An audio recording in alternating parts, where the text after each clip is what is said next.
মাথায় অনেক প্রশ্ন, দেখি কতটুকু আপনাদের প্রশ্ন উত্তর দেওয়া যায়। 1 নম্বরের প্রশ্ন হলো, টুপির উপর টুপি পরা যাবে কি না? টুপির উপর আরেকটা টুপি পরা, বিশেষ করে শীতের সময় টুপির উপর আবার কান টুপি পরার প্রয়োজন হয়। উত্তর হলো কোনো অসুবিধা নাই।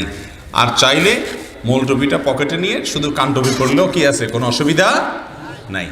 আর টুপি না পরলেও কোনো অসুবিধা। আমাদের দেশে টুপি পরাটাকে মুসলমানিত্বের বড় আলামত হিসাবে মনে করি আমরা, তাই না? এটা ইসলামে খুব গুরুত্বপূর্ণ কোনো বিষয় না। আসল বিষয় হলো আপনি হালাল পথে চলছেন কিনা, আল্লাহর ফরজ বিধানগুলো মানছেন কিনা, 5 ওয়াক্ত নামাজ ঠিকমতো পড়ছেন কিনা, এটা হলো আসল বিষয়। মাথায় টুপি থাকা না থাকাতে তেমন কোনো অসুবিধা ব্যবধান নাই। অতএব টুপি একটার জায়গায় দুইটা, দুইটার জায়গায় 3টা বা টুপি একটাও পড়লেন না, এটাতে আপনার ইসলামের কোনো ক্ষতি হবে না। বাকি রাসূল আকরাম সাল্লাল্লাহু আলাইহি সাল্লাম, সাহাবা একরাম টুপি পরেছেন, তারা টুপি পরেছেন। তাদের মহব্বতে যদি আপনি টুপি পরেন, তাদের অনুকরণে, অবশ্যই তার জন্য কি পাবেন? সওয়াব পাবেন। নামাজের বৈঠকে তাশাহুদের সময় সঠিকভাবে হাত তোলার নিয়মটা বলবেন।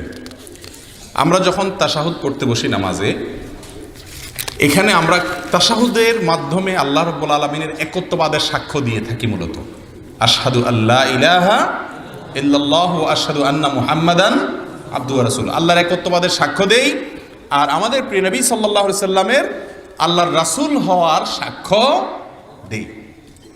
এই সাক্ষ্য দেওয়ার মাধ্যমে আমাদের ঈমানের কথা আমরা প্রকাশ করি।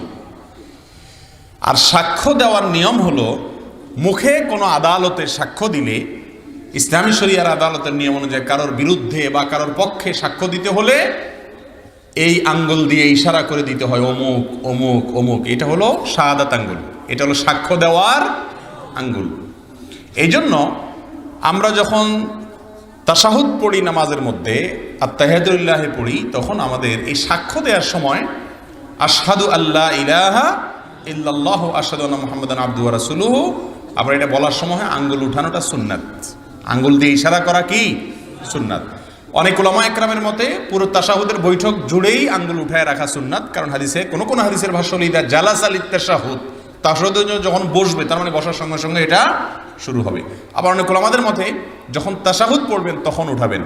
আমাদের সমাজে অনেকে বলে এই আঙ্গুল উঠাতে যদি দেরি হয়, আবার নামাইতে যদি ইল্লাল্লাহ সাথে সাথে নামায় না ফেলান, তাহলে ঈমান চলে যাবে।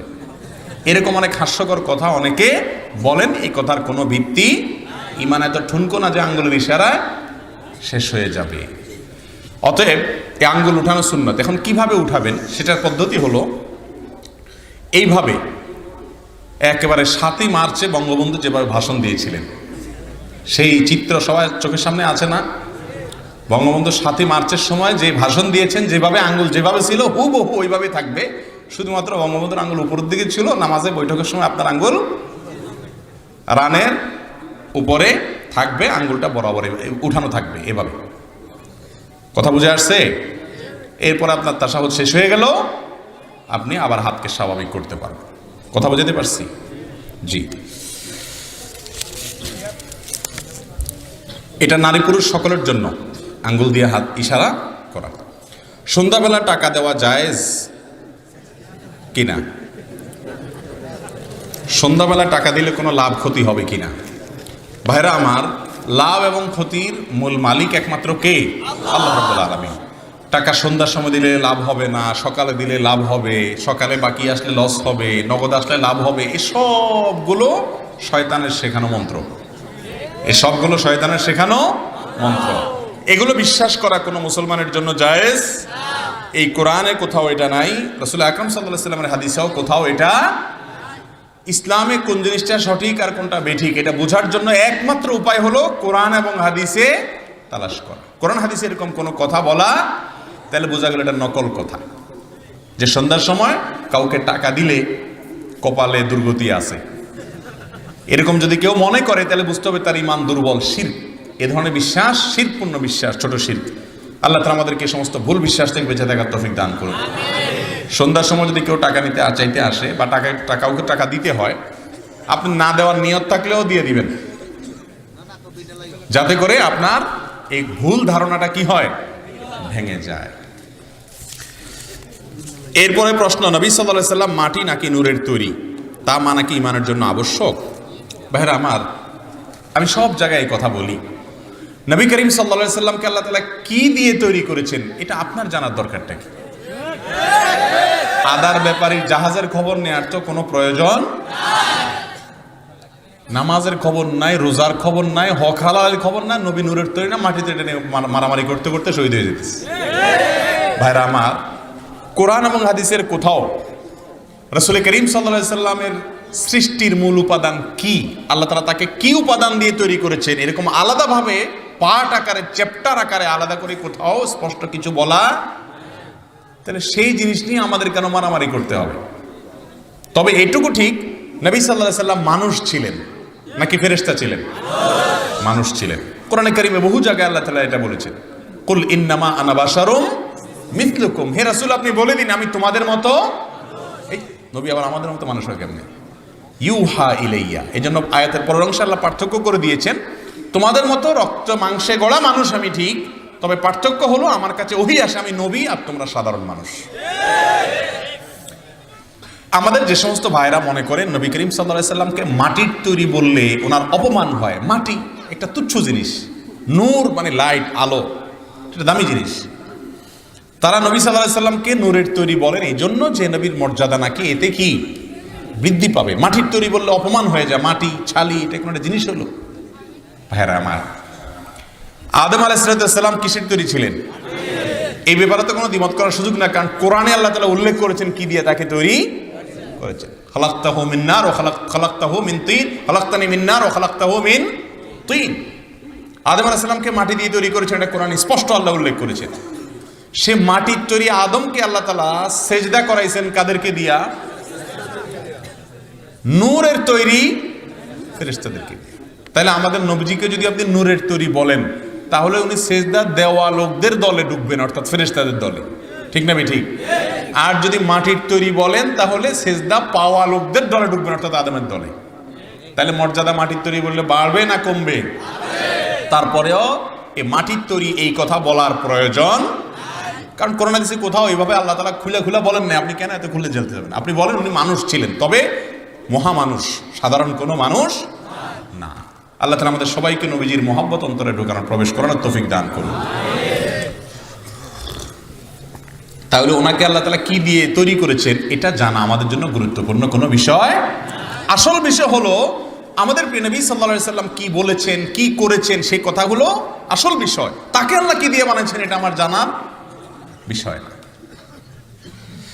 এরপরের প্রশ্ন, যাদের সন্তান হয় না তাদেরকে অনেকেই বলে অমুক হুজুরের পানি পড়া, তাবিজ, ঝাড়ফুঁক ইত্যাদি দেয়, এ সম্পর্কে ইসলাম কি বলে?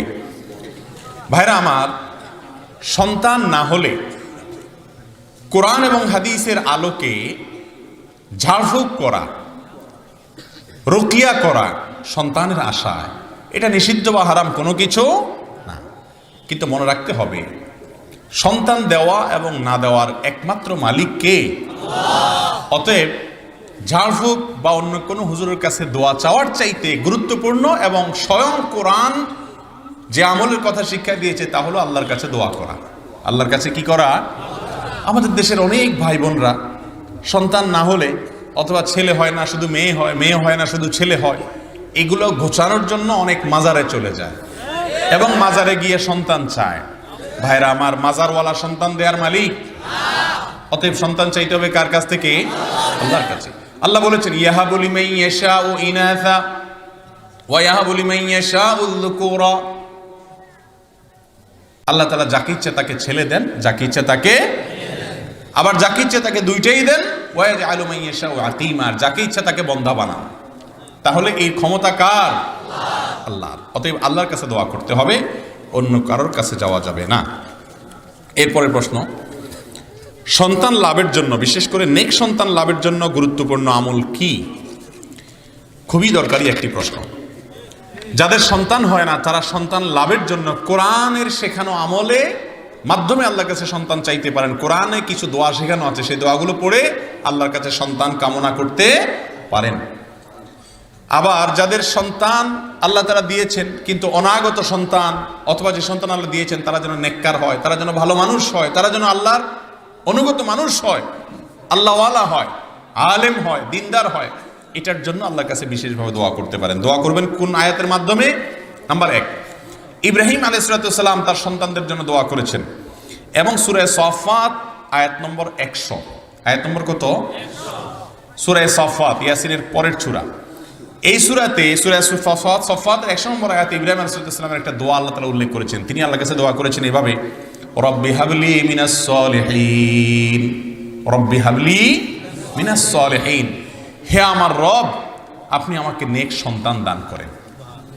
অতএব এই দোয়ার মাধ্যমে আল্লাহর কাছে নেক সন্তান চাইবেন। এই আয়াত বেশি বেশি করে পড়বেন, সকাল সন্ধ্যা উঠতে বসতে বিশেষ করে পড়বেন। দ্বিতীয় দোয়া হলো জাকারিয়া আলাইহিস সালামের দোয়া। বৃদ্ধ বয়সে আল্লাহ তাআলা জাকারিয়া আলাইহিস সালামকে কি দিয়েছিলেন? সন্তান, ছেলে সন্তান দিয়েছেন, এবং তার স্ত্রী বন্ধা ছিলেন, বৃদ্ধা হয়ে গেছেন, সন্তান হওয়ার মতো বয়স পার হয়ে গেছে, তারপরেও আল্লাহ তাআলা দিয়েছেন। কি দোয়া করে আল্লাহর কাছে সন্তান পেয়েছেন সে দোয়াটা নেন। দুইটা দোয়া তিনি করেছেন, তার একটা হলো সূরা আলে ইমরান আয়াত নম্বর 38। এই আয়াতে তার একটি দোয়ার কথা আল্লাহ কোরআনে উল্লেখ করেছেন, আল্লাহর কাছে ভালো লেগেছে তার সে দোয়াটা। কি দোয়া ছিল? রব্বি হাবলি মিন লাদুনকা যুররিয়াতান তাইয়্যিবা ইন্নাকা সামিউদ দুআ। এর অর্থ হলো, হে আমার রব, আপনার তরফ থেকে আপনি আমাকে পবিত্র এবং ভালো সন্তান দেন, আর আপনি দোয়া শুনেন, অতএব আমার দোয়া আপনি শুনেন। এই দোয়া পড়ার পর আল্লাহ তাআলা তাকে সন্তান দিয়েছেন। সূরা আলে ইমরান আয়াত নম্বর 38। জাকারিয়া আলাইহিস সালামের আরো একটি দোয়া ছিল সূরা আম্বিয়া আয়াত নম্বর 89। সূরা আম্বিয়া আয়াত নম্বর 89, এই আয়াতের মাধ্যমে তিনি আল্লাহর কাছে দোয়া করেছেন। কি দোয়া করেছেন? তিনি বলেছেন, রব্বি লা তাদারনি ফারদা ওয়া আনতা খায়রুল ওয়ারিসিন, হে আমার রব, আমাকে আপনি একা একা রাখিয়েন না, অর্থাৎ সন্তান দিয়েন, ওয়ারিস দিয়েন, আপনি সর্বোত্তম ওয়ারিস দাতা, সন্তান দাতা। এই দোয়া তিনি আল্লাহর কাছে করেছেন। 4 নম্বরের দোয়া হলো সূরা ফুরকান আয়াত নম্বর 74 দোয়ার অংশটা, রব্বানা হাব লানা মিন আজওয়াজিনা ওয়া যুররিয়াতিনা কুররাতা আয়ুন ওয়াজআলনা লিল মুত্তাকিনা ইমামা। হে আল্লাহ, আমার পরিবার, সন্তান যাই দিবেন সবাই যেন মুত্তাকি হয়, ভালো মানুষ হয়, মানুষের মতো মানুষ হয়, মুত্তাকিদের ইমাম হয়। তাদেরকে দেখলে এমন সন্তান দিবেন আল্লাহ, এমন স্ত্রী দিয়েন, এমন স্বামী দিয়েন আল্লাহ, যাদের দিকে তাকালে নয়ন জুড়িয়ে যায়, অন্তরটা ঠান্ডা হয়ে যায়, শীতল হয়ে যায়, ভালো লাগে, তারা যেন ভালো মানুষ হয়। এই দোয়াও বেশি বেশি করে পড়তে পারেন। আর সন্তান লাভের জন্য বেশি বেশি ইস্তেগফার করা। কি করা? আস্তাগফিরুল্লাহ ওয়া আতুবু ইলাইহি, অথবা সাইয়্যিদুল ইস্তেগফার, বা যে কোনো ইস্তেগফার, আল্লাহর কাছে ক্ষমা প্রার্থনা করা। সূরা নূহ আল্লাহ তাআলা বলেছেন, ফাকুলতু আস্তাগফিরু রাব্বাকুম ইন্নাহু কানা গাফফারা ইউরসিলিস সামাআ আলাইকুম মিদরারা ওয়া ইউমদিদুকুম বিআমওয়ালিন ওয়া বানিনা ওয়া ইয়াজআল লাকুম জান্নাতিন ওয়া ইয়াজআল লাকুম আনহারা। এই আয়াত থেকে বোঝা গেল ইস্তেগফার করলে ইউমদিদুকুম বিআমওয়ালিন ওয়া বানিন, সম্পদ এবং সন্তান, এই দুইটা দান করেন আল্লাহ তাআলা বেশি বেশি কি করলে? ইস্তেগফার করলে। এত আমল করার পরেও যদি আল্লাহ কাউকে সন্তান না দেয়, তার আল্লাহর ফয়সালা মেনে নেওয়া উচিত। আল্লাহর ফয়সালা মেনে নেওয়া উচিত, কারণ আল্লাহ রাব্বুল আলামিন যদি কোনো কিছু না দেন, এর মধ্যে আমাদের জন্য অনেক বড় মাপের কল্যাণ আছে। ছোট বাচ্চারা অনেক সময় বুঝে না, মা বাপ তাদেরকে অনেক কিছু দেয় না। মোমবাতিটা সে ধরতে চায়, মা বাপ দেয় না, জোরাজুরি করে, না দিলে কান্নাকাটি করে। বাচ্চার কান্নার স্টাইল দেখে বোঝা যায় সে ছোট মানুষ, ভাষা নাই, মুখে বলতে পারে না। যদি সে বলতে পারতো হয়তো বলতো যে আমার মা বাপের মতো এরকম পাষাণ, এত খারাপ মানুষ পৃথিবীতে আছে, একটা বাচ্চা মানুষ আমি একটু মোমবাতিটা ধরতে চাইছি, আগুনটা এত দিল না। কি বলেন? মা বাবার না দেওয়াটা বাচ্চার কল্যাণে না অকল্যাণে? সে যত অস্থির হোক, যত কান্নাকাটি করুক, তার জন্য না দেওয়াটাই ভালো। সন্তান আল্লাহ তাআলা দিলেন একটা বিকলাঙ্গ অথবা অমানুষ, অথবা এমন সন্তান যে সন্তান হওয়ার পর আপনি বলতেন আল্লাহ এটা হওয়ার চাইতে না হওয়া, অথবা আল্লাহ তাআলা সন্তান দুনিয়াতে দিলেন না, বিনিময়ে জান্নাত দিয়ে দিলেন। লস প্রজেক্ট না লাভের প্রজেক্ট? শুধু কি লাভ? লাভের উপরে লাভ। এই জন্য আল্লাহর ফয়সালা মেনে নেওয়া এটা বড় ধরনের একটা পরীক্ষা। আল্লাহ তাআলা আমাদেরকে উত্তীর্ণ হওয়ার তৌফিক দান করুন। এরপরের প্রশ্ন, গান বাজনা হালাল না হারাম? কোনো মাযহাবে বা কোনো তরিকায় কি গান আছে কিনা? মাজারে বা পীরের গায়ে সিজদা দেওয়া যায় কিনা? তাজিমি সিজদা বলে কোনো সিজদা আছে কিনা? অনেকে বলে পীর সাহেবকে তাজিমি সেজদা করা যায়। ভাইরা আমার, তাজিমি সেজদা মানে হলো সম্মানসূচক সেজদা। অনেকে মনে করে আদম আলাইহিস সালামকে আল্লাহ তাআলা সেজদা দেওয়ার নির্দেশ করেছেন কাদেরকে? ফেরেশতাদেরকে। সেই সেজদা ছিল আদম আলাইহিস সালামের প্রতি সম্মান প্রদর্শনমূলক সেজদা।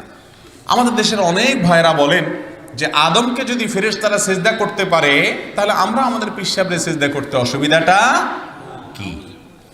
এটার উত্তর হলো যে আদম আলাইহিস সালাম কি আমাদের জন্য অনুসরণীয় নবী? ওনার শরীয়ত অনুযায়ী চলবো আমরা, না মুহাম্মদ সাল্লাল্লাহু আলাইহি ওয়াসাল্লামের শরীয়ত অনুযায়ী চলবো? আর মুহাম্মদ সাল্লাল্লাহু আলাইহি ওয়াসাল্লামের শরীয়তে আল্লাহ রাব্বুল আলামিন সম্মানার্থেও কাউকে সেজদা করার কোনো অনুমতি, পৃথিবীর সবচেয়ে বড় সম্মানের পাত্র হলেন স্বয়ং রহমতুল লিল আলামিন, তাকে কোন সাহাবীরা সম্মান করে সেজদা দিয়েছেন? তাহলে বোঝা গেল সম্মানসূচক সেজদা এটাও শিরক। এটাও আমরা কোরআনে কারীমের একটি সূরা, সূরা ফাতিহা প্রতি রাকাতে পড়ি, ইয়্যাকা না'বুদু ওয়া ইয়্যাকা, আল্লাহ আপনারই ইবাদত করি, আপনারই ইবাদত করি। সেজদা এটা ইবাদত না? ইবাদত না। অতএব এটা শুধুমাত্র কাকেই করতে হবে? আল্লাহকে। এরপরের প্রশ্ন, যেহেতু আমি জেনারেলের ছাত্র, অনেক কারণে মেয়েদের সাথে কথা বলতে হয়, এটা জায়েজ কিনা, অথবা সামাজিক যোগাযোগের মাধ্যমে চ্যাট করা যাবে কি না, মেসেঞ্জার বা ইমোতে? মেয়েদের সাথে চ্যাট করা কেন লাগবে? যদি আপনি ছাত্র মানুষ হন, পড়াশোনা বিষয়ে কোনো লেনদেন, কোনো আদান প্রদান, কোনো কথাবার্তা, কোনো আইডিয়া শেয়ারিং করার প্রয়োজন হয়, একান্তে করবেন না। হয়তো গ্রুপ স্টাডি হচ্ছে অনলাইনে, সেখানে ছেলে মেয়েরা আছে, সেখানে যদি আপনার পর্দা রক্ষা করে কোনো আইডিয়া শেয়ার করতে চান, করতে পারেন। অন্যথায় একাকী নির্জনে কথা বলা, যেটা ফিতনার দিকে নিয়ে যাবে, মনের মধ্যে বাজে চিন্তা নিয়ে আসবে, সমাজ অস্থির হবে, অশান্তির দিকে যাবে, সেটা কোনো অবস্থাতে জায়েজ। আপনার শুধুমাত্র ক্লাসমেট মেয়ে ছাত্রী আছে, ছাত্র নাই। নিয়ম হলো মেয়েরা মেয়েদের সাথে, ছেলেরা ছেলেদের সাথে আলাপ করবে এবং আইডিয়া শেয়ার করবে। ভাইরা আমার, এই কথাগুলো শুনলে আমাদের ভালো লাগে না। হুজুররা সব ওল্ড, সব সেকেলে, পুরান আমলের। এখন জগৎ কোথায় চলে গেছে হুজুরদের খোঁজ খবর নাই। এখন হলো ভাব, শেয়ারিং, কেয়ারিং। এখন আর এই সমস্ত এই মান্দাত্তার আমলে এসব চলে না, নাউজুবিল্লাহ। এই চিন্তা আমাদের ভাইরা করে। এরপরে যখন এই ঐশীর মতো, ওই যে আনুষ্কা, দিহান, এই সমস্ত ঘটনা যখন ঘটে, তখন আবার মনে করে না রে, হুজুররা যেটা বলছিল কথা তো সেটাই। আল্লাহ তাআলা আমাদেরকে সময় থাকতে সাবধান হওয়ার তৌফিক দান করুন। কোরআনে আল্লাহ তাআলা বলেছেন ওয়ালা তাকরাবুজ জিনা। আল্লাহ তাআলা এখানে বলেন নাই ওয়ালা তাজনু, জিনা করিও না। আল্লাহ বলেছেন ওয়ালা তাকরাবুজ জিনা, জিনার কাছেও যেও না, কারণ কাছে গেলে জিনা অটোমেটিক হয়ে যায়, ওইদিকে চলে যেতে হয় মানুষের। এই জন্য আগে থেকে বাঁধ দিতে হয়। আল্লাহ আমাদের বোঝার তৌফিক দান করুন। ডক্টর খন্দকার আব্দুল্লাহ জাহাঙ্গীর রাহিমাহুল্লাহ বলেছিলেন, মানুষের স্বাভাবিক জৈবিক চাহিদা যৌনতা, এটা সৃষ্টিগতভাবে প্রমোটেড, সৃষ্টিগতভাবে এটার জন্য কোনো ট্রেনিং, প্রশিক্ষণের প্রয়োজন। যদি এটাকে প্রমোশন করার চেষ্টা করা হয়, সমাজ অস্থির হয়ে যায়। যৌনতাকে বরং কন্ট্রোল করতে হয়, এটাকে বরং নিয়ন্ত্রণ, যত্রতত্র ব্যবহার করা থেকে বাঁচতে হয়। এখন এটাকে প্রমোশন করতে চাইলে আরো সমাজ কি হবে? অশান্তির দিকে চলে যাবে। আল্লাহ তাআলা আমাদেরকে বোঝার তৌফিক দান করুন। চার মাযহাবই কি সঠিক? তাহলে কেন তাদের এতগুলো বিষয় নিয়ে এক নয়? তাদের বিষয়গুলো এক নয় এবং মাযহাব মানা কতটুকু গুরুত্বপূর্ণ? ভাইরা আমার, প্রসিদ্ধ চার মাযহাবের চারো মাযহাবই মৌলিকভাবে সঠিক ইনশাআল্লাহ। এ বিষয়ে সারা বিশ্বে আহলে সুন্নাত জামাতের কোনো আলেমের, কোনো ইমামের দ্বিমত নাই যে প্রসিদ্ধ চার মাযহাবের চারো মাযহাবই কি সঠিক। এখন প্রশ্ন হলো, সঠিক হলে তাদের মধ্যে এত দ্বিমত কেন? সঠিক হওয়ার পরেও দ্বিমত হতে পারে। সাহাবায়ে কেরাম রাসূল আকরাম সাল্লাল্লাহু আলাইহি ওয়াসাল্লামের যুগে তার জীবদ্দশায় অনেক মাসআলা নিয়ে দ্বিমত করেছেন। এটাকে বলা হয় মতবৈচিত্র্য। মতবৈচিত্র্য, এক একজন এক এক মত বুঝের ক্ষেত্রে রাসূলের নির্দেশটা বুঝতে গিয়ে এক একজন এক এক রকম বুঝতে পারেন। এটা অস্বাভাবিক কিচ্ছু না। বিধায় এটাকে খুব বড় করে দেখে মুসলিমদেরকে বিভক্ত করা অথবা মুসলিমদের সংশয় সৃষ্টি করা উচিত না। তবে মাযহাব মানা, কেউ যদি কোরআন এবং হাদিসের আলোকে একা একা চলতে পারে, এত বেশি তার ইলম থাকে আলহামদুলিল্লাহ, তাহলে তার জন্য মাযহাব মানা কোনো জরুরি। কিন্তু আপনি সাধারণ মানুষ হিসাবে কোরআন এবং হাদিসের সব কিছু যদি আপনার জানা না থাকে, কোনো না কোনো আলেমের মাধ্যমে অবশ্যই আপনি আল্লাহ এবং তার রাসূলের ফয়সালা জানতে হবে। বিয়েতে উকিল দেওয়া এবং দেনমোহর নির্ধারণ করার ব্যাপারে বিস্তারিত জানতে চাই। ভাইরা আমার, বিয়ের মধ্যে কোনো উকিল টুকিলের কোনো প্রয়োজন নাই। এটা একটা অযথা কাজ আমাদের দেশের প্রায় বেশিরভাগ এলাকাতে প্রচলিত আছে। বিয়েতে ছেলে হোক আর মেয়ে হোক, দুই পক্ষের গার্ডিয়ান হিসাবে তাদের বাবা, বাবা না থাকলে বড় ভাই অথবা চাচা অথবা দাদা, কোনো একজন পুরুষ মানুষ তিনি অভিভাবকত্ব করবেন। মেয়ের বাবা বলবে আমার মেয়েকে আমি বিয়ে দিচ্ছি, তিনি নিজেই মেয়ের বিয়ের ক্ষেত্রে বলতে পারি উকিল, বিয়ে সম্পাদন করতেছেন তিনি। বাবা বেঁচে থাকতে আবার মাঝখান থেকে আরেকজন আসে, তার নাম উকিল তো উকিল, আবার উকিল বাবা। উকিল তো উকিল আবার সাথে কি লাগায়? বাবা। কয় বাপ থাকে একজন মানুষের? যেমন জীবন্ত জলজন্ত বাপ থাকতে আবার আরেক বেটার বানায় উকিল বাবা বানাচ্ছে। এ উকিল বাবা বানানোর পরে মেয়েরা ওই বিয়েতে যে উকিল বাবা থাকে সারা জীবন বাবার মতো তার খেদমত করা লাগে, তার সাথে পর্দার বিধান আছে বলে মনে করে না। এগুলো সব হারাম। বিয়েতে কোনো উকিল বাবার প্রয়োজন, বলিষ্ঠভাবে সমস্ত উকিল বাবা টাবা এগুলো সব বাদ দিবেন। সরাসরি বাপ থাকতে, বাপ না থাকলে ভাই, মাঝখান থেকে আরেকজন এসে উকিল বাবাগিরি করার কোনো প্রয়োজন নাই, এটা ভুল। জারজ সন্তানের পিছনে নামাজ পড়া জায়েজ আছে কিনা? কোনো সন্তানের জন্ম যদি অবৈধভাবে হয়, ওই সন্তানের কোনো দোষ নাই, তার পিছনে নামাজ পড়লে নামাজ হয়ে যাবে। কিন্তু সমাজে যদি জানাশোনা হয়ে যায়, তার পিছনে নামাজ পড়তে মানুষের যদি নেফরত হয়, মানুষ যদি বিব্রত বোধ করে, তাহলে সেক্ষেত্রে সেই স্বার্থে অনেক ওলামা ইকরাম বলেছেন তাদেরকে ইমাম না বানানোই উত্তম। তবে তাদের পিছনে নামাজ পড়লে কোনো অসুবিধা। একজন মানুষ তার জন্ম যদি অবৈধভাবেও হয়, তারপরও তিনি চাইলে আল্লাহর নিকটবর্তী বান্দা হতে।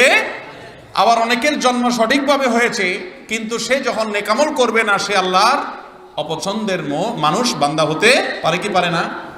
এই জন্য কার জন্ম কিভাবে হয়েছে এটা মুখ্য না, কে নিজে কি কাজ করেন এটা হলো মুখ্য। শুনেছি নামাজে বা ওযুতে মুখে বলা নিয়ত বলতে কিছু নেই, সত্যতা কতটুকু? ভাই, নিয়ত মানে ইচ্ছা। নিয়ত মানে কি? ইচ্ছা।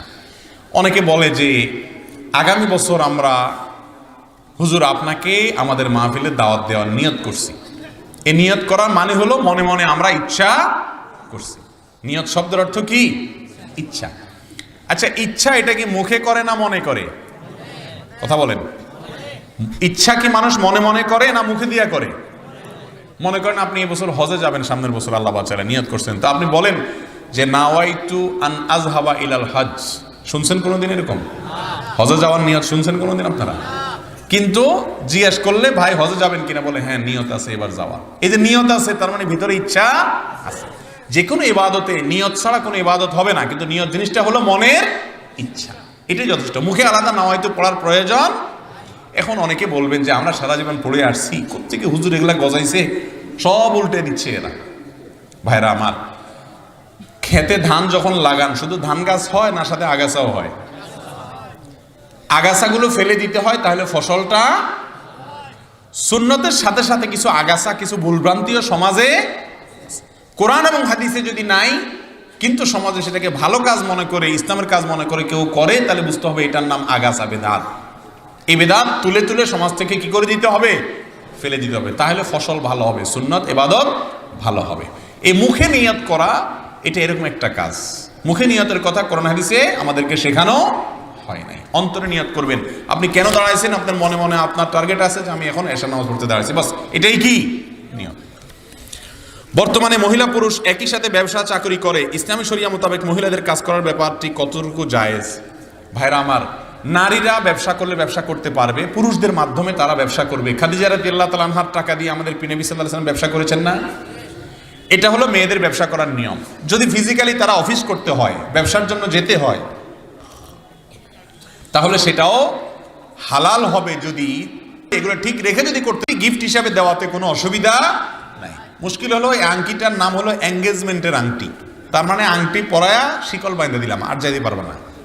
এটা একটা সামাজিক রেওয়াজ, এটাকে কেউ ইবাদত মনে করে করে না। কোরআন হাদিসে কোথাও বিবাহের জন্য এরকম কোনো বুকিং সিস্টেম নাই। আসলে সিস্টেমটার মধ্যেই ত্রুটি আছে, কারণ এই বুকিং দেওয়ার পরে এরপরে আস্তে আস্তে ইটিস পিটিস আলাপ শুরু হয়, কেমন আছো, কি খাইছো, হান তান, আস্তে আস্তে অন্যান্য গুনাহের দিকে যায়।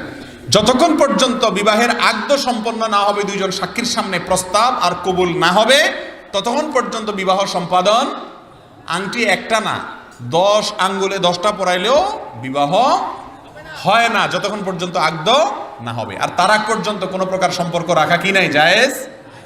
কিন্তু আজকাল বলে যে বোঝাপড়ার দরকার আছে। হঠাৎ একটা লোকরা, আপনারা এগুলো কল্পনাও করতে, শুধুমাত্র প্রেমের গান মুখ দিয়া গায়া মিছামিছি তথাকথিত প্রেমের নাটক করলে হবে? আসল প্রেম ভালোবাসা এই চাচিদের সাথে চাচাদের ছিল, চুলাচুলি হইতো না, ওনাদের কোনো আংটি ফাংটি দেওয়া নেওয়া হয় না। তো দিলে নিলে, হাদিয়া দিলে নিলে কোনো অসুবিধা নাই, আংটি হাদিয়া হিসেবে দেওয়া যেতে পারে। কিন্তু এটা দিলে আমার স্বামী হয়ে গেল, স্ত্রী হয়ে গেল, এবার আমরা আলাপ সালাপ করতে পারি, এরকম কোনো কথা সঠিক না। বরং এঙ্গেজ করে ঝুলায় রাখা জেনার রাস্তা খোলা হয়, এটা জায়েজ নাই। জুমার নামাজে 1 রাকাত মিস হলে দ্বিতীয় রাকাত কি একা আদায় করবে, নাকি জোহর হিসেবে 4 রাকাত পড়তে হবে? উত্তর হলো দ্বিতীয় রাকাত একা আদায় করবেন। ইমামের সাথে জুমা 1 রাকাত পাইছেন, 1 রাকাত পাইছেন, ইমাম সালাম ফিরাই ফেলছেন, তার নামাজ শেষ, এখন আপনি কয় রাকাত পড়বেন? আর 1 রাকাত পড়বেন। এটা না যে যেহেতু জুমা আমার 1 রাকাত মিস হয়ে গেছে অতএব আমি আর 3 রাকাত মিলে জোহর 4 রাকাত পড়বো, এমন না। ইমামের সাথে 1 রাকাত পূর্ণাঙ্গ পেলে আর কয় রাকাত পড়তে হবে? 1 রাকাত। আমি একটা অন্যায় কাজ করলাম এবং কাজটি করার পর ক্ষমাও চাইলাম। যে ব্যক্তির কাছে ক্ষমা চাইলাম, যদি উনি ক্ষমা না করেন, সেক্ষেত্রে আমার করণীয় কি? ভাইরে, কারোর যদি অধিকার নষ্ট করেন, একজনকে একটা গালি দিয়েছেন, খারাপ কথা বলেছেন, তার হক নষ্ট করেছেন, সম্পদ লুণ্ঠন করেছেন, বা যে কোনোভাবে তার অধিকার নষ্ট করেছেন, এরপরে তার কাছে ক্ষমা চাইবেন। সে যদি ক্ষমা না করে, ক্ষমা না করলে ক্ষমা করা পর্যন্ত মাপ চাইবেন। যেহেতু কিয়ামতের দিন রাসূল আকরাম সাল্লাল্লাহু আলাইহি ওয়াসাল্লাম বলেছেন প্রত্যেকটা পুঙ্খানুপুঙ্খ হিসাব নেওয়া হবে। অতএব আল্লাহর কাছে কিয়ামতের দিন বিচারের মুখোমুখি হওয়ার আগে দুনিয়া থেকে মাপ টাপ চেয়ে নিও। সেখানে কেউ কাউকে মাফ করবে, দুনিয়াতে মাফ করে নাই, পায়ে জড়ায় ধরেন, চোখের পানি ফেলেন, কেঁদে দেন, আচরণ দিয়ে প্রমাণ করেন যে আপনি অনুতপ্ত, আপনি লজ্জিত। ইনশাআল্লাহ যত বড় পাষাণ হোক, এক সময় ইনশাআল্লাহ মাফ করবে। সেরকম করতে হবে, আদায় করতে হবে। হ্যাঁ, আপনি সব চেষ্টা করেছেন, তারপরও যদি সে মাফ না করে, এত বড় পাষাণ হয়, এবার আল্লাহর সাথে লিঙ্কটা ভালো করবেন। তাহলে কিয়ামতের দিন আল্লাহ তাআলা আপনার পক্ষ থেকে তাকে সন্তুষ্ট করে তার কাছ থেকে মাফ আদায় করবেন। কথা কি বুঝতে পারছেন? আমরা জানি মিথ্যা বলা মহাপাপ। বউয়ের সাথে প্রয়োজনে মিথ্যা বলা যাবে কি না? বউয়ের সাথে মিথ্যা বলা জায়েজ আছে, তবে সেই মিথ্যার ধরনটা ভালো করে বুঝেন। বউয়ের সাথে মিথ্যা বলা জায়েজ আছে, এটার মানে হলো পামপট্টিমূলক কোনো কিছু মিথ্যামিথ্যে বললেন, এটা জায়েজ আছে। যেমন কথার কথা স্ত্রীকে বললেন যে দেখো এত স্বাদের রান্না আমি কোথাও খাই না, যা খাই বাইরে সব মাটি মাটি লাগে আমার কাছে, তোমার হাতের রান্না সুবহানাল্লাহ।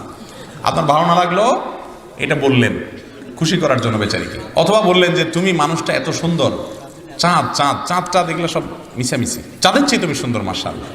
বাসায় ঢুকে লাইটটা বন্ধ করে দিলেন। কেন লাইট বন্ধ করে দিছ?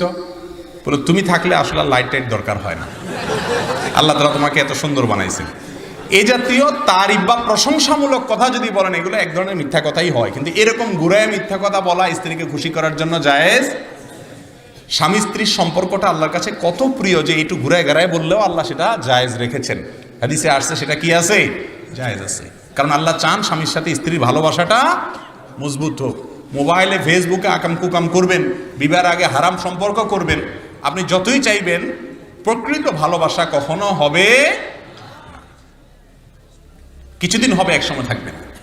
তো এই জন্য স্ত্রীকে এই ধরনের মিথ্যা কথা বললে জায়েজ আছে। আপনি শাড়ি একটা কিনে আনছেন 1000 টাকা দিয়া, এবার আয়না স্ত্রীকে বলতেছেন তোমার জন্য একটা শাড়ি কিনছি, জানো 5000 টাকা দিয়ে কিনে আনছে। এই মিথ্যা কথা যদি বলেন, মাশাআল্লাহ বলবেন না, মায়ের চোটে হাড্ডি গুঁড়া হয়ে যাবে। কারণ কোনো কারণে ওই 1000 টাকার ট্যাগ উঠাইতে ভুলে গেছেন, ওইটা যদি মহিলা দেখে ফেলে অথবা কোনোভাবে জেনে যায়, তখন তো আপনাকে মৃত্যুক হিসাবে আজীবন জানবে। তো এরকম মিথ্যা বলা জায়েজ নাই। মিথ্যা শুধু প্রশংসামূলক, স্বামী স্ত্রী একে অন্যকে বলতে পারে। আবার এটা মহিলারা এই ওয়াজ শুনে ফেললে এরপরে আপনি যতই তারিফ করেন, বলবে ও চান্দু তুমি ওই হুজুরের ওয়াজ শুনে আমার মিথ্যামিথ্যে পাম দিতেছো। তখন প্রশংসার ধরন পাল্টাইবেন। এখন সব কি আর শিখিয়ে দেওয়া যাবে? তখন প্রশংসার ধরন পাল্টাবেন। এক কথায় স্ত্রীকে আস্থায় রাখবেন, ভালোবাসা দিবেন, তার ভালোবাসা নেবেন, তার কোনো কিছু খারাপ থাকলে বহুত ভালো গুণ আছে সেটা মনে করে ধৈর্য ধারণ করবেন, ইনশাআল্লাহ সুখী সমৃদ্ধ জীবন হবে। স্বামী স্ত্রীর মধ্যে সম্পর্ক যত ভালো হবে, গাঢ় হবে, আল্লাহ তত খুশি হবে। কথা বুঝে আসছে? নামাজের পরে সম্মিলিত মুনাজাত করা জায়েজ আছে কিনা, কেউ যদি মুনাজাত করে তাহলে কি গুনাহ হবে কিনা? প্রথম কথা হলো, ইবাদতের ক্ষেত্রে জায়েজ তালাশ করা যায় না। ইবাদতের ক্ষেত্রে তালাশ করতে হয় সুন্নত কোনটা। ইবাদতে জায়েজ না, জায়েজ হলো দুনিয়ার কাজে, এটা খাওয়া জায়েজ কিনা, এটা বলা জায়েজ কিনা। দুনিয়ার কাজে হলো জায়েজ না জায়েজ তালাশ করতে হয়। ইবাদতের মধ্যে জায়েজ তালাশ করতে হয় না, ইবাদতের মধ্যে তালাশ করতে হয় কি? সুন্নাত। কথা কি বুঝাতে পারছি? জায়েজ মানে এই কাজটা করা যাবে কিনা, জায়েজ কিনা এর মানে হলো এই কাজটা করা যাবে, ইবাদতের মধ্যে করা যাবে কিনা না, কিভাবে করতে হবে, নবীজি কিভাবে করতে বলেছেন এটা জানতে হয়। 5 ওয়াক্ত নামাজের পরে দোয়া কবুল হয়, এই জন্য কেউ সালাম ফেরানোর পরে আল্লাহর কাছে হাত তুলে যদি কিছু চায় তাহলে কোনো অসুবিধা। কিন্তু সালাম ফেরানোর পরে রেডিমেড হাত তোলা, রেডিমেড বুঝুন তো, অটোমেটিক সালাম ফেরানো শেষ আল্লাহুম্মা আমিন, এই রেডিমেড মুনাজাত এটা কোন হাদিস দ্বারা প্রমাণিত। সালাম ফেরানোর পরে মুসল্লি সহ ইমাম সাহেব সহ সবাই মূলত কিছু দোয়া জিকির করবে, আস্তাগফিরুল্লাহ আস্তাগফিরুল্লাহ আস্তাগফিরুল্লাহ, আল্লাহুম্মা আনতাস সালাম ওয়া মিনকাস সালাম, আর অনেক দোয়া আছে, এগুলো পড়বে, এগুলো সুন্নাত। আমাদের দেশের 99.9% মানুষ 5 ওয়াক্ত নামাজের পরে সুন্নাত দোয়া জিকিরগুলো জানেন না, কিন্তু সালাম ফেরানোর পরে রেডিমেড মুনাজাতের কথা সবাই, যে কাজটা রাসূল আকরাম সাল্লাল্লাহু আলাইহি ওয়াসাল্লাম সারা জীবন করেছেন সেটা আমরা জানি না, সুন্নাত উঠে গেছে। নবী করিম সাল্লাল্লাহু আলাইহি ওয়াসাল্লাম মদিনাতে 10 বছর ইমামতি করেছেন, তারপরে 4 খলিফা মিলে 30 বছর ইমামতি করেছেন, মোট 40 বছর। 40 বছরে প্রায় 80,000 কম বেশ 80,000 কাছাকাছি ওয়াক্ত নামাজ পড়াইছেন। তারা যদি আমাদের মতো এরকম সালাম ফেরানোর পর রেডিমেড হাত তুলতেন, হাত 80,000 বার যদি এরকম ঘটনা ঘটতো, তাহলে হাদিসে কি পরিমাণ বর্ণনা থাকতো, যারা হাদিস সম্পর্কে ন্যূনতম ধারণা রাখেন তারা বলতে পারবে। নবীজি সাল্লাল্লাহু আলাইহি ওয়াসাল্লাম একবার থুতু ফেললে সেটা 10 জন সাহাবী দেখলে 10টা হাদিসে চলে আসে।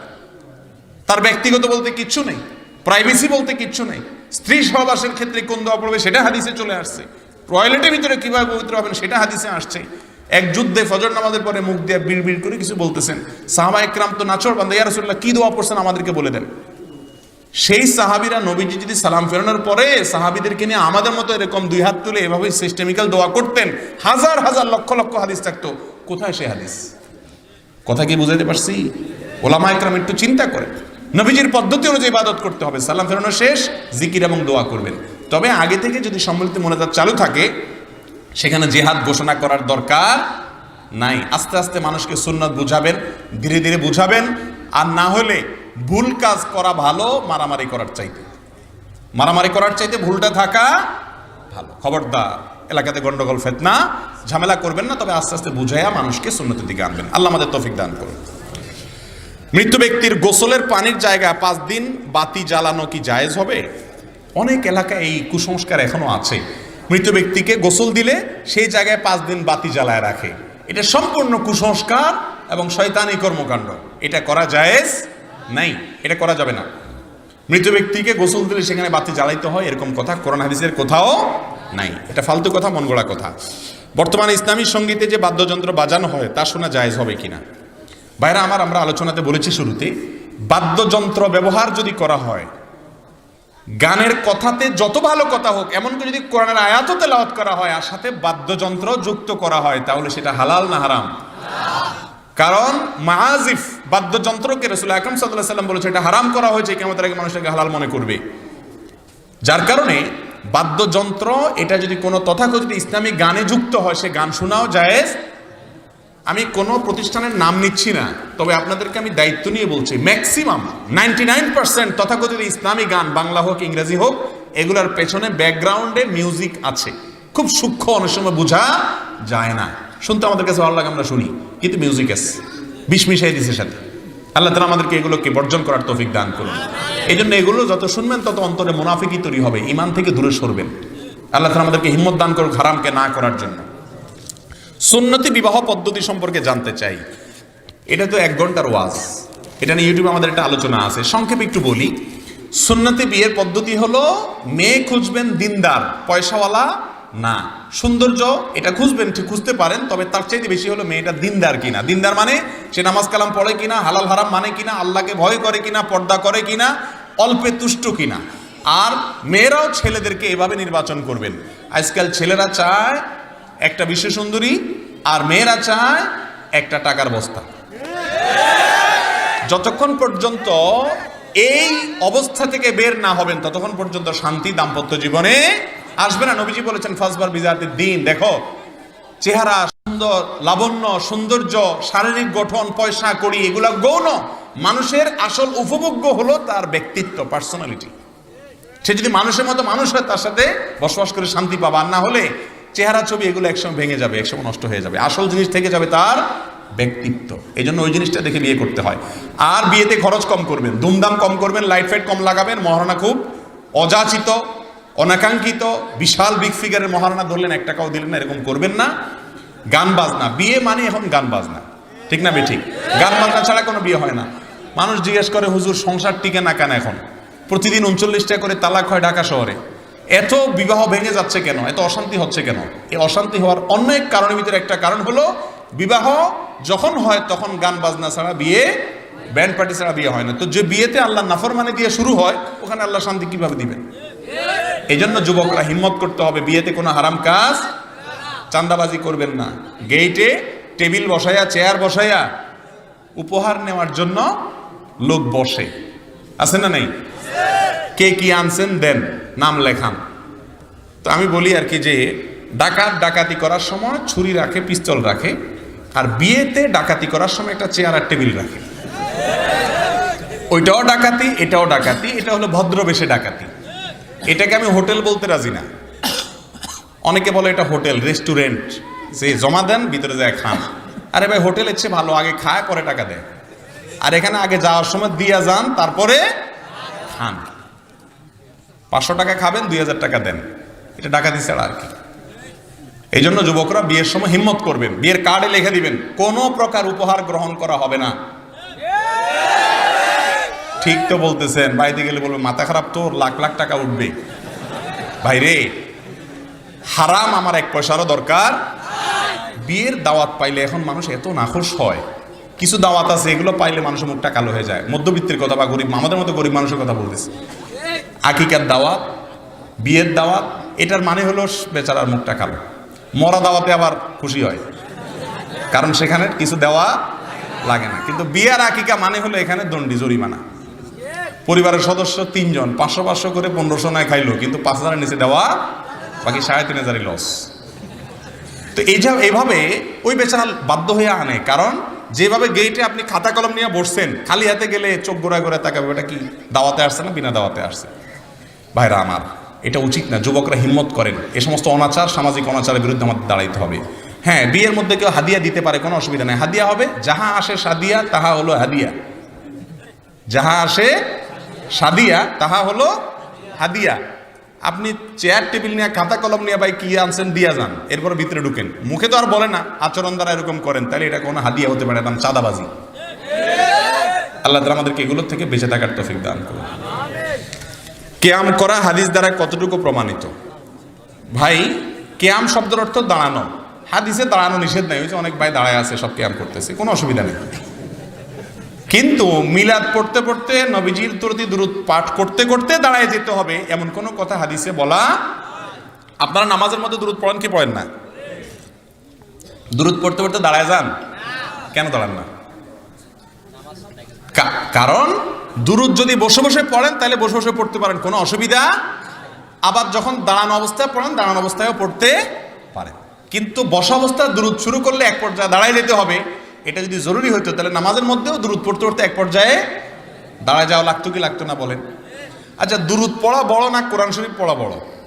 কোরআন কারীম পড়া বড় না? দুরূদ পড়া লাগলে তখন যদি দুরূদ পড়তে পড়তে দাঁড়ায় যাওয়া লাগে, তাহলে কোরআন পড়ার সময় তো ফ্যানে ঝুলে থাকতো, ওটাতে ইচ্ছেইতে বড়। এগুলো ভুল ধারণা আমাদের। আল্লাহ আমাদেরকে সঠিকটা গ্রহণ করার তৌফিক দান করুন। বিদআতটা ছাড়ার জন্য হিম্মত লাগে, সঠিক যেটা শুনবেন গ্রহণ করতে হবে।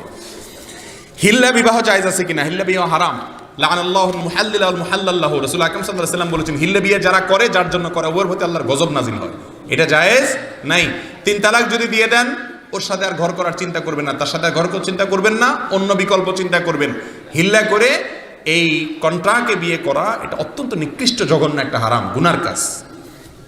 সকালবেলা ঝাড়ু দিলে নাকি ঘরে রহমতের ফেরেশতা আসে, এটা কি ইসলামের শরীয়তে জায়েজ আছে কিনা? ফেরেশতার সাথে ঝাড়ুর কোনো সম্পর্ক নাই। ঘরে ময়লা আবর্জনা থাকলে আপনি ঝাড়ু দিবেন, দিনেও দিতে পারেন, সন্ধ্যাও দিতে পারেন, রাতেও দিতে পারেন। অনেক সময় মহিলারা বলে যে রাতে কি দিতে হয় না, ঝাড়ু দিতে হয় না। এটা হাদিসে আছে, এটা ঠিক, রাতে ঝাড়ু দিতে হয় না। তবে এটা রাসূলের হাদিস না, এটা হলো মহিলাদের হাদিস, হাদিসুন নিসা। কথা বুঝে আসছে? আমাদের মা খালারা, মা চাচিরা অনেক সময় বলে যে রাত্রে ঝাড়ু দিতে হয় না, প্লেট ধুইয়া পানি রাত্রে বের করতে হয় না। এগুলো সব মন গড়া কথাবার্তা। আরো বেশি বেশি করে ফেলবেন, বেশি বেশি করে ঝাড়ু দিবেন। আবার মা বাচ্চাদের সাথে বেয়াদবি করেন না, বুঝাইয়া নিবেন ইনশাআল্লাহ। প্রেম করে বিয়ে করা জায়েজ আছে কিনা? মেয়েকে ভাগিয়ে নিয়ে বিয়ে করা জায়েজ আছে কিনা? ভাই, বিয়ে করা কি ভালো কাজ না খারাপ কাজ? ভালো কাজ। তো ভালো কাজে আবার ভাগতে হবে কেন? ভাগে তো চোরে। ভাগে কে? চোরে। তো যেই যুবক মেয়েকে নিয়ে ভেগে গিয়ে বিয়ে করে, ও তো বিয়ে করে না, ও তো চোর। কথা ঠিক না ঠিক বলেন? বিয়ে তো একটা ইবাদত, সওয়াবের কাজ, ভালো কাজ। এখানে আবার ভাগতে হবে কেন? বুক ফুলাইয়া বাপের বেটার মতো, বুক ফুলানো দরকার না, বুক ফুলালে মানুষ বলবে জামাই অহংকারী। বিনয়ের সাথে বিয়ে করবেন, আবার মেয়ের নিয়ে পালাবেন কেন? পালানো মানে তো লক্ষণ খারাপ। এই পালানোর বিয়ে জায়েজ, এগুলো গুনাহ। ভাইরা আমার, যৌবনের ভ্রম, বয়সের সমস্যা। এই জন্য যৌবন বয়সে হারাম থেকে বাঁচার জন্য হিম্মত লাগে, সৎ সাহস লাগে। মনে রাখেন, অসময়ে ইটিস পিটিস করবেন, সময়ে শান্তি পাবেন না। ধৈর্য ধারণ করেন, মোহাব্বত সব জমা রাখেন, বৈধ বিয়ে হবে, সব ভালোবাসা একসাথে ছাড়বেন স্ত্রীকে। এমন মোহাব্বত হবে এক ডোজে কিয়ামত মরণ পর্যন্ত ইনশাআল্লাহ ভালোবাসা থাকবে। আর ভালোবাসা বিয়ের আগে থেকে খরচ করবেন, খরচ করতে করতে করতে করতে আস্তে আস্তে আকর্ষণ কমতে কমতে বিকর্ষণ হয়ে যাবে। বিয়ের পরে 2 দিনের ভিতরে 3 দিনে দুইজনের রাস্তা 2 দিকে হয়ে যাবে। এরপর আর ভালোবাসা খুঁজে পাবেন না। এই জন্য দেখবেন না যে ভালোবাসার ট্রেনিং দেয় যে নায়ক নায়িকা, এগুলা বিয়ের সকালে একটা ভাঙে, বিকালে একটা ভাঙে। কারণ হলো আগে থেকে এ তথাকথিত ভালোবাসা বিলাইতে বিলাইতে সময় মতো আর ভালোবাসা থাকে না। যুবক ভাইয়েরা, ভালোবাসারে জোগাড় করে রাখেন বৈধ স্ত্রীকে উপহার দেওয়ার জন্য। পৃথিবীর সবচেয়ে শ্রেষ্ঠ প্রেমিক হলো বিবাহের পরে স্বামী এবং স্ত্রীর যে প্রেম থাকে, সে প্রেম। আল্লাহ আমাদেরকে তৌফিক দান করুন। অনেকে বলে জেনা থেকে বাঁচতে হস্তমৈথুন করা জায়েজ আছে, এ সম্পর্কে কিছু বলুন। না, এ কথা এভাবে সঠিক নয় ভাইরা আমার। হস্তমৈথুন করা, হাত দিয়ে বীর্যপাত করা, এটা জঘন্য অপরাধ এবং হারাম।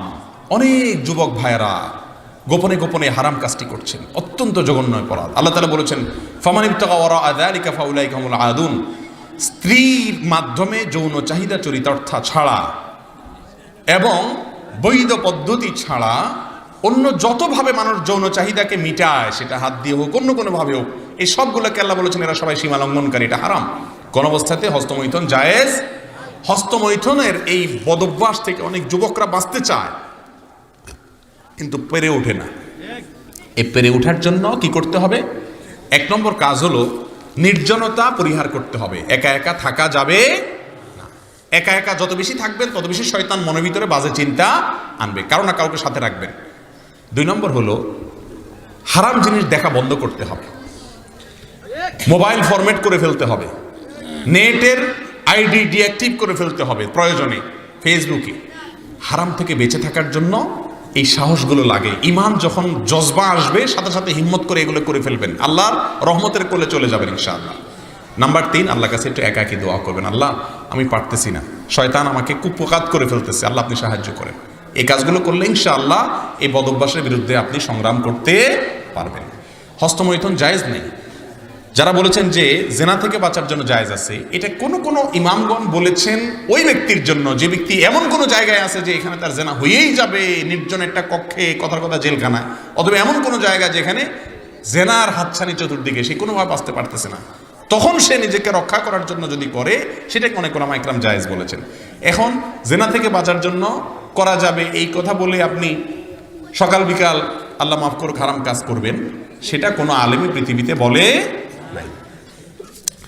যদি কোনো স্বামী তার স্ত্রীকে বিশ্বাস করে তাকে বাড়িতে রেখে প্রবাসে চলে যায়, তারপর যদি সে পরকীয়া লিপ্ত হয়, তা যদি স্বামী না জানে পরবর্তীতে তার স্বামীর কাছে স্বীকার করে, তাহলে স্বামী যদি মাফ করে দেয় তাহলে সংসার করা হালাল হবে কি না? হালাল হবে সংসার, কোনো অসুবিধা না। তবে এখানে একটা দরকারি বিষয় বলি, সেটা হলো অনেক স্বামী স্ত্রী এ ভুলটা করেন। বিবাহের আগে যদি কোনো অন্যায় হয়ে থাকে, স্বামী স্ত্রী একে অন্যকে সেটা শেয়ার করা উচিত না। অনেক স্বামী আছে অযথা মেয়েকে জিজ্ঞেস করে তোমার সাথে অন্য কারো সম্পর্ক ছিল কিনা, বলো, আমি মনে কিছু করব না, আমি তোমাকে মাফ করে দিব। তখন মহব্বতের চোটে মহিলা বলে ফেলায়। আমার কাছে একজন ফোন দিছে যে ভাই আমাকে বলে ফেলছে সে, আমি তো আগে ওয়াদা করছি মাফ করে দেবো, কিন্তু এখন তো আর তার সাথে আমার ঘর করতে ইচ্ছা করতেছে না। শয়তানে কাজগুলা করা, এই জন্য এই সমস্ত বাজে চিন্তা করবেন না। একই কাজ মেয়েরাও করানোর সময় সন্দেহ করা করি, এগুলো দাম্পত্য জীবন অশান্তির প্রধানতম কারণ। আপনি মনে করবেন ইনশাআল্লাহ আমার স্ত্রী পৃথিবীর সবচেয়ে ভালো মেয়ে, সচেতন থাকবেন, সাবধান থাকবেন, সতর্ক থাকবেন, কিন্তু তাই বলে তাকে নিয়ে সন্দেহ করতে যাবেন না। যদি কোনো কারণে জেনা হয়ে যায় তাহলে এই কারণে সম্পর্ক ছিন্ন হয়ে যাবে না। সরকারি চাকরিতে ঘুষ দিয়ে নেওয়া হলে পরবর্তীতে যে টাকা আয় করা হয় তা হালাল হবে কিনা? ঘুষ দিয়ে যদি কেউ চাকরি নেয়, ঘুষ দিয়ে চাকরি নেওয়াটা গুনাহের কাজ, কিন্তু পরবর্তীতে তার উপার্জন কি হবে? ইনশাআল্লাহ হালাল হবে, কারণ পরবর্তীর উপার্জনটা হবে তার শ্রমের বিনিময়ে পারিশ্রমিক, এটাতে অসুবিধা নেই। প্রবাসে গিয়ে যদি কফিলের সমস্যার কারণে পরিস্থিতির শিকার হয়ে টাকার কারণে যদি অবৈধ হয়ে যায়, পরে যে টাকা আয় করা হবে তা হালাল হবে কিনা? হবে ভাই। প্রবাসী ভাইয়েরা প্রবাসে গেছেন, অবৈধ হয়ে গেছেন নানা কারণে, আপনার সেখানে অবৈধভাবে বসবাস করা এটা গুনাহের কাজ। একটা ইসলামিক রাষ্ট্র বা যে কোনো একটা রাষ্ট্রের শৃঙ্খলা নষ্ট করলেন আপনি, কিন্তু আপনার উপার্জনটা এর কারণে কি হয়ে যাবে না? হারাম হয়ে যাবে না, কারণ আপনার উপার্জনটা হচ্ছে শ্রমের বিনিময়ে পারিশ্রমিক। যদি ভালো বৈধ ক্ষেত্রে আপনি উপার্জন করেন কোনো অসুবিধা নাই, জায়েজ হবে। আল্লাহকে পেতে হলে নাকি একজন পীর ধরতে হয়, এটা ইসলামী শরীয়তে কি বলে? পীরকে ধরতে হবে এরকম কোনো কথা ইসলামে নাই যে পীর ধরা ছাড়া আল্লাহকে পাওয়া যাবে না। আল্লাহকে পেতে হলে আল্লাহ কোরআনে বলছেন ওয়াবতাগু ইলাইহিল ওয়াসিলা, ওয়াসিলা ধরো। ওয়াসিলা মানে হলো নেকামল করা, কোরআন হাদিস অনুযায়ী চলা, আল্লাহর নির্দেশ অনুযায়ী চলা, এগুলোর মাধ্যমে আল্লাহর নৈকট্য অর্জন করা যাবে। ওসিলার এই ব্যাখ্যাই মুফাসসিররা করেছেন। অতএব কোনো পীর ধরতে হবে না আল্লাহকে পাওয়া যাবে না, এমন কোনো কথা সঠিক না, ভুল কথা এগুলো। ওলামাদের অনুসরণ করবেন সেটা ভিন্ন কথা। প্রবাসী অবৈধ অপ্রবাসীর এটা বলেছি। গলায় কাটা লাগলে আমাদের দেশে কিছু কিছু মানুষ বলে বাদশার নাম নিলে নাকি চলে যায়, এটা জায়েজ কিনা? এটা সম্পূর্ণ ভুল কথা ভাই। বাদশা এত খারাপ হয়ে যায় নাই যে তার নাম শুনলে কাটা চলে যাবে, এগুলো সব অযথা কথাবার্তা। কাঁটা যদি গলায় লেগে যায় ডাক্তারের কাছে যাবেন, চিকিৎসা করবেন, তবে কিছুক্ষণ কাল পরে, নির্দিষ্ট একটা সময়ের পরে কাঁটা, ছোটোখাটো কাঁটা এমনিই নেমে যায়, না হলে ডাক্তারের কাছে যাবেন যদি বড় কাঁটা হয়। একটা আমলের কথা অনেকে বলেন ফালাউলা ইদা বালাগাতিল হুলকুম, এ আয়াত পড়ে ফু দিলে, কাউকে দিয়া মুখে ফু দেওয়াইলে আল্লাহ তাআলা দূর করে দেন, এরকম অনেকে বলেন। এটা ঝাড়ফুঁক, রুকিয়া, কোরআন হাদিসে কোনো বলা হয়েছে এমন কিছু না। তবে কোনো বাচ্চা টাচ্চার নাম নেবেন না, বাচ্চা টাচ্চার নাম নিলে বরং কাঁটা আরও বেশি সময় থাকার সম্ভাবনা আছে, কারণ এটা ভুল কাজ, কোরআন হাদিসে এরকম বলা হয়নি। হঠাৎ ভয় পেলে আমাদের দেশে মা চাচিরা বলেন দায়ের আগায় নুন খেতে হয়, এটা ঠিক কিনা? দাও এর আগা নুন লাগায়া খাইতে হয় ভয় পাইলে, মা চাচিরা বলেন। এগুলো সবগুলো কুসংস্কার, এগুলা সবগুলো আপনার মেড বাই ইবলিস, এগুলো সব শয়তানের তৈরি করা। কোরআন হাদিসে এরকম কোনো কথা বলা হয় নাই। ভয় পাইলে আল্লাহর কাছে সাহায্য চাইবেন। লবণ টবণ, কাঁচা লবণ তো স্বাস্থ্যের জন্য এমনি ক্ষতিকর, আবার দায়ের আগায় যদি অপরিষ্কার দায়ের আগায় বা পরিষ্কারই খান তাহলে তো আরো বরং স্বাস্থ্য নষ্ট হবে। এরকম কোনো কাজ করবেন না, এগুলো ভুল কথা। ইসলামে আল্ট্রাসোগ্রাম করা সম্পর্কে কি বলে? আল্ট্রাসোগ্রাম করা জায়েজ আছে কিনা? কোনো অসুবিধা নেই ভাই। সন্তান মাতৃগর্ভে কি অবস্থা আছে এটা দেখার জন্য আল্ট্রাসোগ্রাম করলে কোনো অসুবিধা। অনেকে মনে করে আল্লাহ কোরআনে বলছেন যে মাতৃগর্ভে কি আছে আল্লাহ ছাড়া কেউ জানে না, এখন আল্ট্রাসোগ্রামের মধ্যে জানলে কি হবে? আরে ভাই, আল্ট্রাসোগ্রাম তো নির্দিষ্ট 3-4 মাস 5 মাস পরে যায় করলে জানা যায়। জন্মের আগে বা সাথে সাথে পৃথিবীর কোন আল্ট্রাসোগ্রাম জন্মের আগে থেকে বলতে পারে না যে কোনটা ছেলে হবে বা মেয়ে হবে। অতএব আল্ট্রাসোগ্রাম করলে কোনো অসুবিধার কিছু নেই।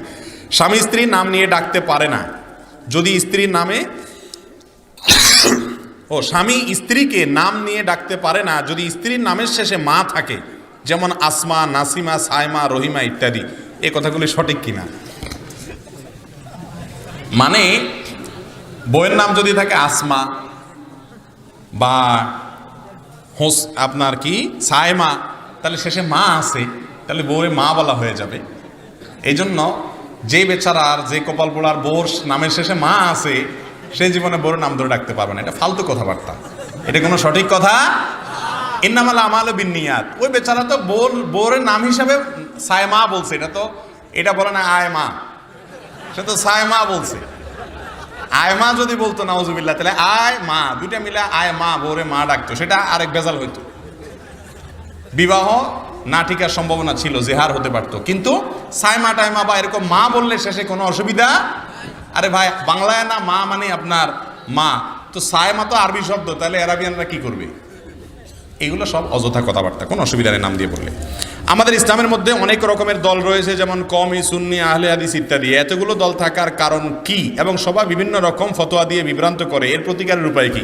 এটার প্রতিকারের উপায় হলো আপনি নিজে করোনা সম্পর্কে মৌলিক ধারণা থাকতে হবে। আপনি যদি কানা হন, তাহলে আপনার কানাকে সবাই কি দেখাবে? হাইকোর্ট দেখাবে। হাইকোর্ট যাতে দেখাইতে না পারে, সেজন্য নিজে একটু চোখ কানটা অন্তত খুলতে হবে, বেসিক জ্ঞান থাকতে হবে। কোন হুজুর বলেন মসজিদে প্রবেশের পর সালাম দেওয়া নাকি ঠিক নয়, কারণ তাতে মসজিদে থাকা মুসল্লিদের ডিস্টার্ব হয়। তাহলে আমরা কি মসজিদে ঢুকে সালাম দিব না? বহু হাদিসে রাসূল আকরাম সাল্লাল্লাহু আলাইহি ওয়াসাল্লাম বা সাহাবা ইকরাম মসজিদে ঢুকে সালাম দেওয়ার কথা বর্ণিত আছে। এটা হলো তখন যদি আসলেই কারো ডিস্টার্ব না হয়, সব মুসল্লিরা সুন্নত পড়তেছেন, নামাজ পড়তেছেন, আমি ঢুকতে বেশি জোরে আসসালামু আলাইকুম বলেন, অবশ্যই ডিস্টার্ব হবে। এরকম অবস্থাতে জোরে সালাম দেওয়া উচিত না। পরিবেশ বুঝে যেখানে সালামের জবাব দিতে পারবে না সেখানে দিবেন।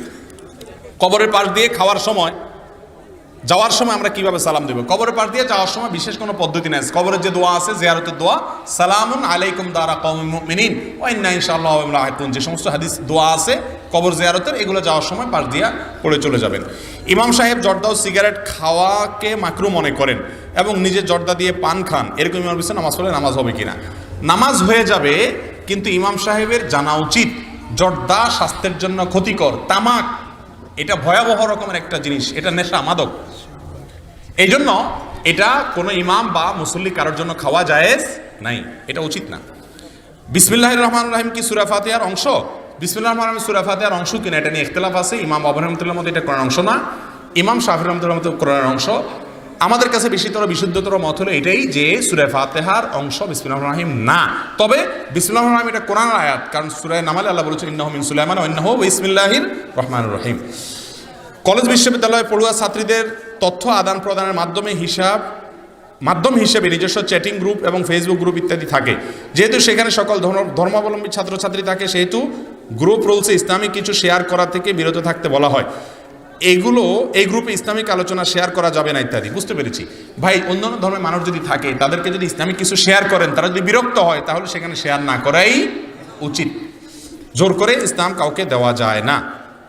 আমি একটা ওষুধ কোম্পানিতে চাকরি করি। দেশের প্রথা অনুসারে আমার সহ সকল কোম্পানিগুলো মার্কেটে বিক্রি বাড়ানোর জন্য ডাক্তারদেরকে মাসিক অর্থ প্রদান করা হয়। আমার প্রশ্ন, এই কার্যক্রম ইসলাম সমর্থন করে কিনা? সম্পূর্ণ হারাম, জায়েজ নাই। ডাক্তারদেরকে কোনো উৎকোচ বা ঘুষ দেওয়া জায়েজ নাই। এর মাধ্যমে আপনার যে সমস্ত লোকেরা রোগী, তাদের অধিকার নষ্ট হয়। বর্তমান যুগে প্রচলিত কেবল টিভি নেটওয়ার্কের ডিশ অ্যান্টেনা ব্যবসা করা জায়েজ আছে কিনা? জায়েজ নাই, কারণ এটা সতের চাইতে অসৎ ব্যবহার বেশি হয়। ইমাম যদি নাবিতে হাত বেঁধে আর মুক্তাদি বুকে হাত বাঁধে, নামাজ হবে কিনা? নামাজ হবে, কোনো অসুবিধা নাই। মানুষ মরার পর যে কোরআন খতম দেওয়া হয়, এটা ঠিক কিনা? না, মানুষ মরার পরে কোরআন খতম দেওয়ার কোনো সিস্টেম ইসলামে নাই। নিজের মা বাবার জন্য নিজে দোয়া করবেন। কোরআন খতম করলে মৃত ব্যক্তির তরফ থেকে সেটা জায়েজ আছে কিনা, এটা নিয়ে ইখতিলাফ আছে। যদি করাও যায়, যাদের মতো জায়েজ আছে তাদের মতো নিজ নিজ ওয়ারিসেরটা নিজ নিজ করবেন। টাকা দিয়ে খতম পড়ানো জায়েজ নাই। আমি একটা ব্যবসা করতে গিয়ে আমার কিছু টাকা প্রয়োজন, কিন্তু কারোর কাছে হাওলাত চাইলে পাওয়া যায় না। তার জন্য যদি আমি এনজিও থেকে সুদের টাকা নিয়ে, আমার হারাম হবে কিনা? অবশ্যই হারাম হবে, কারণ আপনার জন্য, যদি আপনি এটা ছাড়া বাঁচতে পারেন, অন্য বিকল্প বহুত থাকে, বাঁচার জন্য এগুলোর দরকার হয় না, ব্যবসার জন্য করতে হয়। মাহফিলে বক্তারা যে ওয়াদাবদ্ধ শ্রোতাদেরকে অনেক ওয়াদা করে, না বুঝে ওয়াদাবদ্ধ হয়, ঠিক কিনা? ওয়াদা করা বলতে যদি টাকা কালেকশন করেন মাহফিলে, ভাই বলেন জোর করে নাম নেওয়ান, সেটা কি নেয়? জায়েজ নাই। লজ্জা পড়ে মানুষ থেকে টাকা আদায় করা, লজ্জা ফেলা জায়েজ নাই। মাগরিবের নামাজের পর 6 রাকাত নামাজ পড়লে কি 12 বছর নফল নামাজের সওয়াব হবে? মাগরিবের পরে 6 রাকাত নামাজকে আওয়াবের নামাজ বলে আমাদের আলেমরা। এটা সম্পর্কে একটা হাদিসে আছে, কিন্তু হাদিসে সনদে মুহাদ্দিসিন ইকরাম বেশিরভাগই জয়ীফ বলেছেন, দুর্বল সূত্রে বর্ণিত বলেছেন, তবে হাদিসে আছে। স্ত্রীর জন্য শ্বশুর-শাশুড়ির খেদমত করা কি? স্ত্রীর জন্য শ্বশুরের খেদমত করা এটা জরুরি কিছু না, তবে নৈতিক দায়িত্ব। স্বামী যেহেতু আমার ভালোর জন্য অনেক কষ্ট করতেছেন, অতএব স্বামীর বাবা মার হয়ে তার পক্ষ থেকে তাদের সেবা করার চেষ্টা করা উচিত। কিন্তু শ্বশুর শাশুড়ি মনে রাখা উচিত, স্ত্রী এটা কোনো কাজের মেয়ে না, ছেলের বউ এটা কোনো কাজের মেয়ে না। অনেক সময় ছেলেদের বিয়েই করা হলো কিসের জন্য? কাজের জন্য। এটা জায়েজ নেই। জেনা কাজ করে দুইজন ভুল বুঝতে পেরে তওবা করার পর কোনো সম্পর্ক ছাড়া হালাল সম্পর্কের জন্য অপেক্ষা করা যাবে কিনা? হালাল সম্পর্কের জন্য অপেক্ষা করা যেতে পারে, কিন্তু কথাবার্তা বললে, যোগাযোগ রাখলে হারামের দিকে আবার চলে যেতে পারে, সেই জন্য না রাখা উচিত। অনেক মাহফিলে কিছু কিছু বক্তা শুধু হাসায়, এটা ইসলাম কি বলে, কতটুকু শরীয়ত সম্মত? মাহফিল এটা কোনো কৌতুকের মঞ্চ না ভাই, এটা কোরআন হাদিসের বলার জিনিস। ইসলাম অত্যন্ত সিরিয়াস বিষয়। ইসলাম কোনো খেলনা বা তামাশার বস্তু না। প্রিয় নবী সাল্লাল্লাহু আলাইহি ওয়াসাল্লাম যখন কোরআন হাদিসের কথা বলতেন, ইসলামের কথা বলতেন, অত্যন্ত সিরিয়াসনেসের সাথে বলতেন। যদি কখনো কথার মধ্যে কোনো হাসির কথা চলে আসে, ব্যক্তিত্ব নষ্ট না হয়, ইসলামের ওজন নষ্ট না হয়, তাহলে হালকা হাসলো, এটাতে অসুবিধা নাই। কিন্তু মাহফিলের আগাগোড়া আপনার হাসানো, কান্দানো, কিচ্ছা কাহিনী বলে বলে রসিয়ে রসিয়ে বিনোদন করা, এটা কোনো ম্যাগাজিন অনুষ্ঠান না। এটা জায়েজ না, এটা উচিত না, দাওয়াতের পদ্ধতির খেলাফ। বিয়ের পরের রাত নাকি কাল রাত, স্বামী স্ত্রী একসাথে থাকতে পারে না এবং চেহারাও দেখতে পারে না। বিয়ের পরের রাতটা হলো লাল রাত। এখানে প্রশ্নকর্তা বলছেন কাল রাত, আমি বললাম কোন রাত? লাল রাত। লাল রাত মানে বুঝলেন? লাল রাত মানে হলো, লাল মানে তো হাসি খুশির ব্যাপার। বিয়ের রাত প্রথম মাত্র বোঝাপড়া হলো, তারপরের রাত ইনশাআল্লাহ মহব্বতের রাত। এখানে বলা হয়েছে যে দেখা সাক্ষাৎ করা যাবে না, ওই দিন আরো বেশি দেখা সাক্ষাৎ করতে হবে, বড় দিয়ে কোথাও যাওয়া যাবে না, এটা সারাদিন বাসায় বসে থাকতে হবে ওই দিন। অতএব এটা কাল রাত না, এটা কি লাল রাত। এগুলো সব ভুয়া এবং ভিত্তিহীন কথাবার্তা, যারা বলে কাল রাত টাল রাত। অন্যের বউকে পালিয়ে নিয়ে বিয়ে করলে কি ইসলামে জায়েজ আছে কিনা? ভাই এটা তো আমরা আগেই বলেছি, বিয়ে এটা পালানোর জিনিস না। যদি কেউ পালাপালি করে বিয়েতে, তাহলে বুঝতে হবে ওটা চোর, ওইটা ভালো মানুষ না। আর অন্যের বউকে নাউজুবিল্লাহ, তাহলে তো হারাম, সারা জীবন জেনা করবে, এটা জায়েজ নেই। রমজান মাসে স্ত্রী যদি সহবাস করতে চায়, রোজা অবস্থায় সহবাস করলে রোজা ভাঙবে কিনা? সহবাস করলে শুধু রোজা ভাঙবে না, ঈমানও ভাঙার, অর্থাৎ তাকওয়াও ভাঙার ব্যাপার আছে। হারাম। রমজান মাসে রোজা অবস্থায় স্বামী স্ত্রী সম্পর্ক করা, শারীরিক সম্পর্ক করা কি নাই? জায়েজ নাই, কেউ চাইলেই হবে না। রোজা থাকা অবস্থায় মাস্টারবেশন করলে রোজা ভেঙে যাবে কিনা? হ্যাঁ, অবশ্যই হস্তমৈথুন করলে রোজা অবস্থায় রোজা ভেঙে যাবে। রোজা অবস্থায় স্বপ্নদোষ হলে রোজা ভাঙবে কিনা? না, স্বপ্নদোষ হলে রোজা ভাঙবে না। আমরা অনেক সময় স্নো ব্যবহার করি, কিন্তু জানি না সেটা পবিত্র না অপবিত্র। যদি সেটা অপবিত্র হয়, সন্দেহ হলে পবিত্র করার বিধান কি? স্নো আবার অপবিত্র হতে যাবে কেন? যদি সেখানে অপবিত্র, হারাম কোনো কিছু, নাপাক কিছু আছে বলে মনে হয়, তাহলে ওটা পবিত্র করার কোনো সিস্টেম নাই, ওটা ব্যবহার করা যাবে না। শুকরের কোনো কিছু আছে যদি জানেন, তাহলে ব্যবহার করবেন না, আর না হলে সব অবস্থায় ব্যবহার করতে কোনো অসুবিধা নাই। আল্লাহ রাব্বুল আলামিন আমাদের সকলকে কোরআন এবং হাদিস অনুযায়ী আমাদের জীবনকে গড়ার তৌফিক দান করুন। জাযাকুমুল্লাহু খাইরান।